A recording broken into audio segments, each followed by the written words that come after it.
Welcome back. Now stop what you're doing. If you're planning on buying a puppy, watch this video because I will help you understand some tips on how to avoid scammers.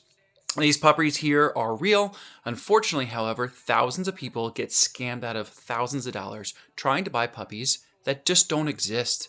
What's even crazier is I've even been contacted as a dog trainer, breeder, by scammers through places like the American Kennel Club website. They've asked for my address, personal information, just so they can come over and see the puppies.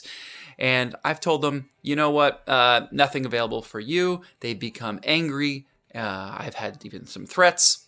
I'm going to show you today how to avoid puppy scams, how to recognize an ethical breeder, and one huge red flag that could save you years of heartbreak. All right, so if you're new to my channel, I've spent years training dogs of all breeds. I've worked with responsible breeders and wonderful dog owners. I love all my dog owners, and I love getting updates from them. Now, unfortunately, I've also seen what happens when people fall for puppy scams or buy from unethical breeders. The sad part is these scammers know exactly how to manipulate people's emotions. They know you're excited. They know you've fallen in love with a puppy picture. They count on you making an emotional decision before you think logically. Now, red flag number 1. They won't let you see where the puppy lives. If a breeder refuses an in-person visit or at least a video call, they can just take a video call. That's something showing the puppy, the mother, father, the environment, walk away. No pre-recorded videos, not pictures. A live video call is a must. Any legitimate breeder will show you how clean the environment they're in.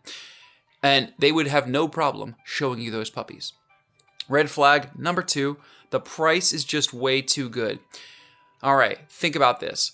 If everyone is selling, for example, a Basset Hound puppies for a normal market price, okay? So you see everything, I typically see around the $2,500 mark, maybe a little lower, maybe a little higher to $3,000. I've seen several that are $4,000, $5,000, and then you see something that's $1,000. Ask yourself, scammers know that a bargain price will attract victims. Red flag number 3, very strange payment methods, gift cards, wire transfers, cryptocurrency, cash apps with no buyer protection. Don't do it. These payments are almost impossible to recover. Whenever possible, use a payment method that offers buyer protection. And red flag number 4, fake pictures. Now, here's one of my favorite tricks. Take the puppy's photo, put it into Google Images, and do a reverse image search. If that puppy appears on 5 different breeder pages, you've found a scam, I promise you.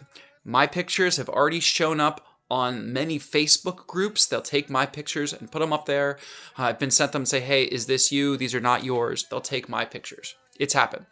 All right, here we go. Red flag number 5, surprise fees. You scam you get all the time. You pay for the puppy, then suddenly your puppy needs special insurance. The airline needs another payment. Then there's a heated crate fee. Then a refundable vet deposit. It never ends. They keep asking you until you just stop paying. Bad breeders can be just as dangerous. Now, of course, I have my puppies here. They're nursing not just on their mother, but also on Dashi, my other older Basset Hound puppy. I call her that before she's 12 years old.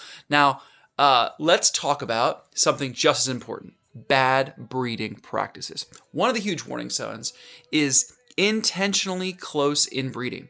Any responsible breeder works to strengthen the breed through thoughtful health testing, appropriate pairings, and careful selection. Someone who intentionally breeds closely related dogs, I'm talking, unfortunately, parents with their children, siblings without a legitimate genetic management plan, is taking very serious risks. And these risks have been proven to cause things like hip dysplasia, heart defects, epilepsy, eye diseases, immune system disorders, fertility problems, shortened life expectancy. Obviously, I have a Basset Hound that's 12 years old. I would never do something like that. No ethical breeder should ever tell you that these risks don't matter.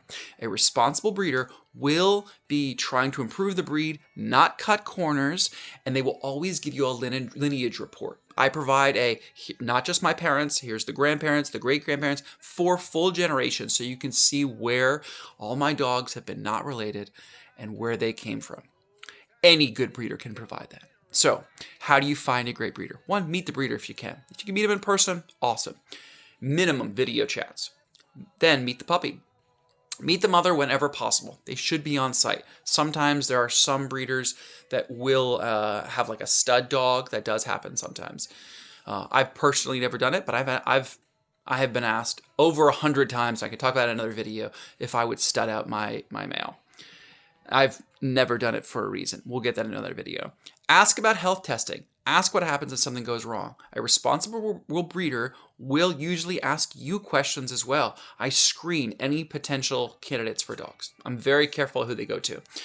If someone is willing to sell a puppy to absolutely anyone with money, that should be another giant red flag. Now, these little guys deserve great homes, and great families deserve honest breeders. This video helps even one family losing thousands of dollars or keeps one puppy from ending in the wrong situation. It's worth making. If you'd like more dog training tips, puppy advice, and behind-the-scenes videos, these adorable Basset Hound puppies, make sure to subscribe. And if you're someone who's ever thinking about buying a puppy, send them this video before they hand over a single dollar. Thanks for watching, and I'll see you in the next one.